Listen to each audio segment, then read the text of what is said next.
Hello dear students, welcome to my YouTube channel Ramesh Jaipal Academy. So I hope you all are fine and stay at your homes in this pandemic situations.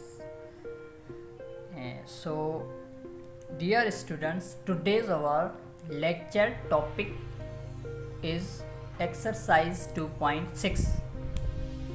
आज का जो हमारा lecture video है वो है exercise 2.6। सो प्यारे students, आज हम एक्सरसाइज 2.6 के सारे तमाम प्रॉब्लम्स सॉल्व करेंगे। मीन्स मैं आपको एक एक प्रॉब्लम्स को स्टेप बाय स्टेप सॉल्व करके आपको एक्सप्लेन करके बता दूंगा। एंड इस लेक्चर वीडियो की तरफ चलने से पहले मैं आपसे ये रिक्वेस्ट करता हूँ कि प्लीज़ अगर आप मेरे इस चैनल पर नए हैं तो मेरे इस YouTube चैनल को सब्सक्राइब कर दें एंड साथ ही बेल आइकन को प्रेस कर दें ताकि मेरी तरफ से जो हर नई आने वाली वीडियो आप तक जल्द बासान पहुँच जाए।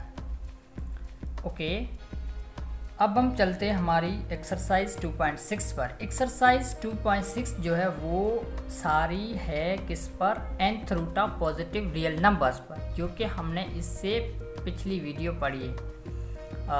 मैंने पिछले जो इस वीडियो बनाई थी वो है nth root of positive real numbers पर। अगर आपने नहीं देखी है तो मैं यहाँ पर लिंक डिस्क्रिप्शन में दे दूँ, आप पहले उनको देख लें ताकि आपको इस एक्सरसाइज के तमाम प्रॉब्लम्स अच्छे से समझ में आ जाए, क्योंकि ये exercise related to nth root of positive real number. So exercise 2.6 कहता है फर्स्ट प्रॉब्लम से कि write down the radicand and the index for the following. Means ये कुछ प्रॉब्लम्स पहले पढ़े हैं, इनमें हमारे को यही फाइंड करना है कि इनमें रेडिकेंट कौन सा है, इंडेक्स कौन सा है। तो फर्स्ट प्रॉब्लम हमारे पास पड़ा है रेडिकल 4 इंडेक्स रेडिकल 35। अब देखें ये 35 पड़ा है, ये इनको हम कहेंगे क्या, रेडिकेंट, एंड 4 है इनको कहेंगे इंडेक्स। सो ये याद रखें आप कि जो इंडेक्स आ रहा है ये सारा हमारे पास 4, इन प्रॉब्लम में 5, इनमें 6, इनमें n, इनमें 5, ये सारे क्या है, इंडेक्स है। एंड इनके अंदर जो रेडिकल के हैं ये सारे क्या है, रेडिकेंट है। ओके, जो कि रियल नंबर्स हैं। ये तो सिंपल है, मैंने आपको बता दिया, आप समझ गए होंगे। आगे हम चलते हैं सिंप्लीफाई पर। सो कुछ प्रॉब्लम्स है nth root of positive real number के जो कि हमारे को सिंप्लीफाई करने। 6 नंबर प्रॉब्लम है जो कि इस तरह से है, कुछ 3 इंडेक्स में रेडिकल 27, जो कि मैं कॉपी पर आपको समझाता हूँ।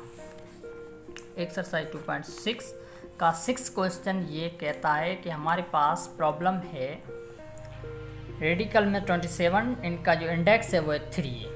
अब ये क्या है, nth root of real positive real number, क्योंकि जो 3 है वो इंडेक्स है और इंडेक्स क्या शो कर रहा है कि cube root of any real number. Means ये क्या है, क्यूब रूट ऑफ 27। हम ये कहते हैं nth रूट में कि कोई रियल नंबर x है और इनका इंडेक्स n है। Means nth root of any positive real number, तो ये पॉजिटिव रियल नंबर 27 है and nth root mean cube root, ये 3 को हम क्यूब रूट कहेंगे, तो क्यूब रूट ऑफ 27 अब हम ये से कहेंगे, और 27 इज क्यूब ऑफ 3। ओके, आगे इनको हम सिंप्लीफाई करेंगे कि किस तरह से इनका क्यूब रूट निकलता है 27 का, वो हम देखेंगे कि 27 ऐसे हमने पहले लिख दिया। प्रॉब्लम्स को सॉल्व करने जा रहे हैं, सॉल्यूशन है। ओके, सो 27 जो है वो रेडिकल में 3 है, इनको हमने इस तरह से लिख लिया 1/3, और जो कि बनता है इससे ही, इस तरह से ही बनता है क्योंकि ये 3 इंडेक्स है, तो इनको हम 1/3 रेडिकल हटा देंगे और 27 वैसे ही पड़ा है रियल नंबर। अब हम 1/3 जो है हमारे इस तरह से इसको भी देखेंगे कि इनको मज़ीद कैसे सॉल्व करें जो 1/3 हट जाए। तो 27 के हम क्या करेंगे, इनके मज़ीद फैक्टर्स निकालेंगे कि इनके फैक्टर्स कितने आ रहे हैं। मीन्स 3 बार आ रहा है, मीन्स 3 जो है 3 बार मल्टीप्लाई हो जाए तो वो बनता है हमारे पास 27। मीन्स फैक्टर इनके 3 बन रहे, 3 3 द 9, 9 3 द 27। जब हमने 3 फैक्टर्स बना दिए तो ये 3 बेस सेम है, तो इनके हम पावर्स क्या एक्सपोनेंट क्या ऐड कर देंगे तो 3 पावर 3 हो जाएगा। मीन्स 3 जो है 3 टाइम मल्टीप्लाई हुआ है और 1/3 वैसे पड़ा है। अब इनको हम मल्टीप्लाई करेंगे पावर को इनसे, तो 3 इंटू 1/3 3 में कैंसिल हो जाएगा क्योंकि 3 डिवाइड फॉर्म में, एंड या 1 आएगा। 3 पावर 1 मीन्स ओनली 3, मीन्स ये हमारे पास क्वेश्चन 6 का आंसर 3 आ गया। ओके, एंड आगे चलते हैं क्वेश्चन नंबर 7 की तरफ, जो कि है इंटू रेडिकल 625 एंड इंडेक्स में 4 means 4th root of 625। And इनको हम कैसे फाइंड करेंगे, क्योंकि ये कोई पॉजिटिव रियल नंबर है, इनका कोई 4th रूट है, मीन्स nth रूट है कोई भी। ओके, इनको हम कैसे सॉल्व करेंगे कि इनका कितना रूट कौन सा बन रहा है, सो हम देखेंगे यहाँ। तो अब हम इनको सॉल्व करने जाते हैं, तो क्या होता है कि 4th रूट 625 का कौन सा निकल रहा है। तो हम क्या करेंगे, रेडिकल्स वैसे पढ़ा है 625, हमने मेथड की तरह इसको पहले लिख दिया, और अब हमने जो 625 है इनका जो रेडिकल पढ़ा है 4, तो इनको रेडिकल हटा देते हैं और 1/4 इसे इस तरह से ये आ जाएगा, जो कि इससे ही निकलता है। ओके, अब हमने रेडिकल हटाकर 1/4 लिख लिया। जब 625 का हम ऐसा कुछ निकालेंगे कि इनके कुछ 4 फैक्टर्स किसी तरह से बन रहे, तो हम क्या करेंगे, 5 को 4 टाइम मल्टीप्लाई करेंगे तो वो 625 ही होगा। तो मीन्स के 5 के 4 फैक्टर्स निकले, तो हमारे को कुछ आसानी मिले इस प्रॉब्लम्स को सॉल्व करने में। तो हम क्या करते हैं, 5 को 4 टाइम हमने फैक्टर्स में लिख लिया और 1/4 वैसे ही ऊपर पड़ा है। एंड जब ये 4 मल्टीप्लाई होगा 1/4 से, तो 4 में cancel, and 5 power 1 and 5 power 1 जो है 5। तो ये हमारे पास क्वेश्चन नंबर 7 का आंसर आ गया। ओके, कौन सा, 5 ये आंसर। अब हम चलते हैं क्वेश्चन प्रॉब्लम नंबर 8 पर, जो कि प्रॉब्लम नंबर 8 ये कह रहा है रेडिकल में a power 8 b power 8 index में क्या 8। अब ये eighth root of a eight b eight है, हम इनको इस तरह से पढ़ेंगे nth रूट में। ओके, अब इनका nth रूट निकालेंगे कि क्या बन रहा है। हम क्या करेंगे, इससे फर्स्ट टाइम सॉल्यूशन में हमने इसे लिख लिया। अब इनको मज़ीद सॉल्व करेंगे, रेडिकल को हटा देंगे तो आ जाएगा 1/8। 1/8 मीन्स अब ये a एट 1/8 पावर है होल इनकी, तो a एट से भी ये 1/8 मल्टीप्लाई होगा एंड b एट से भी मल्टीप्लाई होगा। इस तरह से मैंने यह लिख लिया कि a eight into 1/8 multiplication b eight 1/8। ये कुछ एक्सपोनेंट के लाज है जो हमने पीछे पढ़ के आए हैं। ओके, अब हम क्या करते हैं कि 8 में कैंसिल हो गया, a only a power 1 and b 8 cancel, b only a b बच गया, एंड a b जो है क्वेश्चन नंबर 8 का क्या है, आंसर है। ओके, मज़ीद चलते हैं क्वेश्चन नंबर 9 की तरफ। एंड क्वेश्चन नंबर 9 जो है रेडिकल में है 5 power over 7 whole square, means 5 over 7 whole square ये पूरा रेडिकल में पड़ा है। अब हम इनको कैसे सॉल्व करेंगे कि देखेंगे, रेडिकल पढ़ा है तो हम फिर से होल पावर 1/2 लिख लेते हैं, क्योंकि रेडिकल होता है 1/2 means 5 over 7 square whole over 1/2, and 2 and 1/2 क्या आपस में पावर ओवर पावर क्या मल्टीप्लाई होता है, 2 इंटू 1/2, 2 इंटू 1/2 मीन्स 2 में कैंसिल, एंड 5/7 ओनली बच गया, जो कि है क्वेश्चन नंबर 9 का आंसर। चलते क्वेश्चन नंबर 10 की तरफ। क्वेश्चन नंबर 10 है into radical mn index p whole p पड़ा है। अब हम क्या करेंगे, पहले तो mn जो इनका रेडिकल हटाएंगे तो 1/p एंड होल p जो कि इनसे मल्टीप्लाई होगा।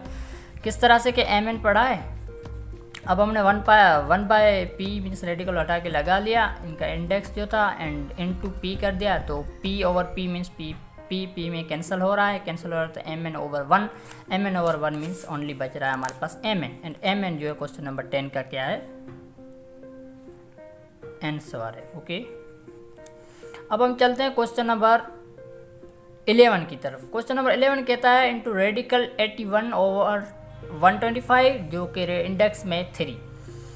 अब ये डिवीजन फॉर्म है, डिवीजन फॉर्म में nth रूट पड़ा है, तो हम क्या करेंगे, पहले तो 81 का निकालेंगे, मीन्स होल हम इनको दे दें 1/3, तो भी कुछ नहीं, हम पहले मैंने ये कर दिया कि 3 मीन्स 81 के 4 फैक्टर्स बना लिए, ठीक है, क्योंकि 3 तो पॉसिबल परफेक्ट बन रहे नहीं, तो 4 बन रहे, 3 द 9 9 9 द 81, एंड ओवर जो 125 है 5 द 25 एंड 5 द 125, जो कि हमने होल में दे दिया 1/3, जो रेडिकल को हटाकर हमने इंडेक्स इस तरह से लिख लिए।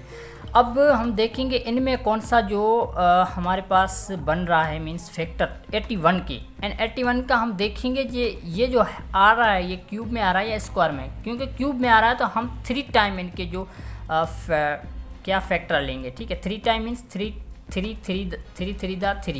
3 टाइम्स हम इनको एक फैक्टर बना लेंगे 3/3, क्योंकि हमारे को 3 कैंसिल करना है, इसलिए 3 एंड 3 एक वैसे ही बच रहा है, तो हमने लिख लिया 3/3 और sorry 3/3 into 3 and over 5/3 whole power 1/3। अब जो ये 1/3 होल है तो इनसे भी मल्टीप्लाई होगा, इसके एक्सपोनेंट से या पावर से मल्टीप्लाई होगा, इससे एक्सपोनेंट पावर से मल्टीप्लाई होगा, एंड नीचे वाले से डिनोमिनेटर जो पावर पड़ा है इससे भी मल्टीप्लाई होगा।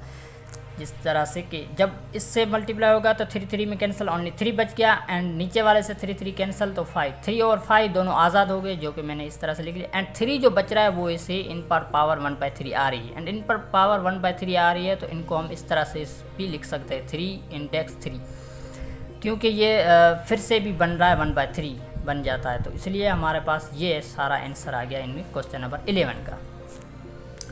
एंड इस एक्सरसाइज के और प्रॉब्लम्स है 12, एंड 12 जो कुछ इस तरह से प्रॉब्लम है कि हमारे पास पड़ा है radical Q index N over means upon radical Q index M. अब इनको इस प्रॉब्लम्स को हम किस तरह सॉल्व करते हैं, देखें रेडिकल क्यू को रेडिकल हटा दें तो क्या हो जाएगा, क्यू पावर 1/n। अब भी डिवाइड हो रहा है क्यू किससे, फिर से इनको हम हटा दें तो 1/m, क्योंकि यहाँ पर इंडेक्स m है। अब इनको हम मज़ीद सॉल्व करेंगे तो देखें ये एक लॉ ऑफ एक्सपोनेंट में ये दोनों पावर फॉर्म में और दोनों डिवाइड हो रहे हैं। जब ये क्वेश्चन फॉर्म में होते हैं पावर तो इनके जो एक्सपोनेंट हम क्या करते हैं, माइनस करते हैं। हम पढ़ के आए हैं पहले मीन्स लॉ ऑफ एक्सपोनेंट में, तो हम क्या करेंगे क्यू मीन्स क्योंकि क्यू जो दोनों का बेस है वो सेम है और इनके एक्सपोनेंट डिफरेंट है, क्वेश्चन फॉर्म है, तो इनके जो एक्सपोनेंट होंगे एक दूसरे से क्या माइनस होंगे, मीन्स 1/n। अब ये पावर है ऊपर चला जाएगा इस बेस पर, सेम बेस पर, तो 1/m हो जाएगा। अब q पर 1/n माइनस 1/m मीन्स ये दो एक्सपोनेंट है अलग अलग फ्रैक्शनल फॉर्म में। अब ये दोनों फ्रैक्शन फॉर्म में तो इनकी माइनस है, तो इन दोनों को हम मिला लेंगे, एक कर देंगे। तो इनकी माइनस हम कैसे करेंगे कि q पावर जब ये 1/n माइनस 1/m आएगा तो ये यहाँ mn over m minus n, इस तरह से कुछ आएगा हमारे पास आंसर। क्योंकि इनकी जब आप एलसीएम करोगे दोनों एक्सपोनेंट की, दोनों ये अलग अलग एक्सपोनेंट है फ्रैक्शन फॉर्म में, इनकी जब आप एलसीएम मीन्स करोगे, इनको ऐड करोगे तो mn over m minus n हमारे पास आएगा। अब इनको हम मज़ीद किस तरह सॉल्व करेंगे, देखें हमारे पास q पर पावर है क्या, ओ सॉरी मैंने कुछ यहाँ गलत कर दिया है, ये इस तरह से नहीं होगा, ये इस तरह से होगा कि m minus n over mn होगा, क्योंकि ये एलसीएम हम लेंगे तो mn दोनों मल्टीप्लाई करेंगे तो mn होगा, तो नीचे mn आएगा और ऊपर m माइनस n आएगा। अब सही है। सो अब मैं क्या करता हूँ, q पर पावर क्या है हमारे पास, m minus n over mn, m minus n over mn। अब देखें ध्यान से, अब q पर हम क्या लगा लेते हैं कि q पर m माइनस n वैसे पड़ा है, हमने मल्टीप्लाई कर दिया 1/mn, 1/mn। अब ये तो वैसे ही बनेगा m minus n into 1/mn करेंगे तो ऐसे ही जवाब आएगा m minus n over mn, ठीक है। तो हम क्या करते हैं कि q पर m माइनस n है वो ऐसे ही पड़ा है, एंड होल हम कर देते हैं 1/mn। ओके, ये भी चलेगा, क्योंकि q पर m माइनस n जो पावर एंड पावर है ये दोनों मल्टीप्लाई होंगे तो भी जवाब हमारे पास m minus n over mn आ गया। इसको हम मज़ीद इस तरह से भी लिख सकते हैं कि q पर m माइनस n है एंड रेडिकल में हम इंडेक्स दे दें mn तो भी चलेगा। वो किस तरह से, क्योंकि जब ये m माइनस n के ऊपर पावर 1/mn आ रही है होल पावर, इनको हम जब इंडेक्स mn में लिखेंगे तो इसको भी रेडिकल हटाएंगे तो 1/mn इनका पावर होल पावर हो जाएगा। ये भी आपको पता हो जाएगा। हम इन प्रॉब्लम्स में पढ़ रहे हैं। तो ये इनका फाइनल क्या क्वेश्चन नंबर 12 का आंसर आ गया इस तरह से। ओके, अब हम आते हैं क्वेश्चन नंबर 14 पर। क्वेश्चन नंबर 14 जो कि कुछ इस तरह से, अब इनको हम होल मज़ीद किस तरह से फाइंड करेंगे कि 64 पढ़ा है, ए क्यूब पढ़ा है, B9 है, ओवर जो है 216 पढ़ा है, C6 है और D18 है। ठीक है, हम इनको क्या कर देते हैं कि होल में इनको बंद कर देते हैं। ठीक है, किस तरह से कि ये 3 इंडेक्स है तो 1/3 कर दिया। अब हम इनको मीन्स 1/3 है, सारे इन पावर्स हमारे पास नंबर्स पड़े, इन सारों से सारे के एक्सपोनेंट्स में क्या होगा, मल्टीप्लाई होगा। तो हम 64 को कुछ मज़ीद मीन्स फैक्टर में डिवाइड कर दें ताकि हमारे को प्रॉब्लम को सॉल्व करने में सिंपल कुछ हो। मीन्स 64 को हम क्या कर देते कि 4 टाइम्स 4 जो है 3 टाइम्स मल्टीप्लाई करें, 4 × 4 60 एंड 4 16 दा क्या बन जा 64। जब हम 4 3 टाइम्स करते हैं एंड A3 वैसे पड़ा है, B9 वैसे पड़ा है, ओवर जो है 216 है, इनको हम 6 को 3 टाइम मल्टीप्लाई करेंगे तो वो बनता है हमारे पास 216 एंड C6 पड़ा है, D क्या है 18 है। इन पे होल पावर क्या है 1/3। अब 1/3 जो इनके सारे एक्सपोनेंट से क्या होगा, अलग-अलग सारों से मल्टीप्लाई होगा, जिस तरह से कि 4 ठीक है 3 × 1/3 एंड A3 × 1/3, B9 × 1/3, होल क्या है 6 3 × 1/3, C6 × 1/3 एंड D18 × 1/3। अब आप इनको भी सिंप्लीफाई कर सकते हैं कि 4 3 3 3 3 कैंसल, 4AB² कम, क्योंकि 3 3 में कैंसिल हो गया एंड 9 जो है 1 दा 3 एंड 2 3 दा 9 मीन्स 3 3 दा 9, तो हमारे पास बन जाएगा क्यूब बन जाएगा। ओके, सो 4AB³ ओवर आएगा ये 6 3 3 दा कैंसल 6। अब बच रहा है C मीन्स 1 3 2 3 दा 6 तो C² and D 6 means D आएगा 6। अब हम मज़ीद भी सॉल्व हो रहा है कि ये 2 टाइम 4 एंड ये 3 टाइम 6। अब हम करेंगे 2AB³ ओवर 3C² D6, ये है हमारे पास आंसर इसका क्वेश्चन नंबर 14 का। एंड ये क्वेश्चन नंबर 14 है एक्सरसाइज 2.6 का लास्ट क्वेश्चन, लास्ट प्रॉब्लम। तो हमने इस तरह से इस क्वेश्चन एक्सरसाइज 2.6 के सारे क्वेश्चंस मैंने आपको करवा दिए। आई होप आप समझ गए होंगे। अब आप सारी एक्सरसाइज डिटेल में कर सकते हैं। Okay, thank you.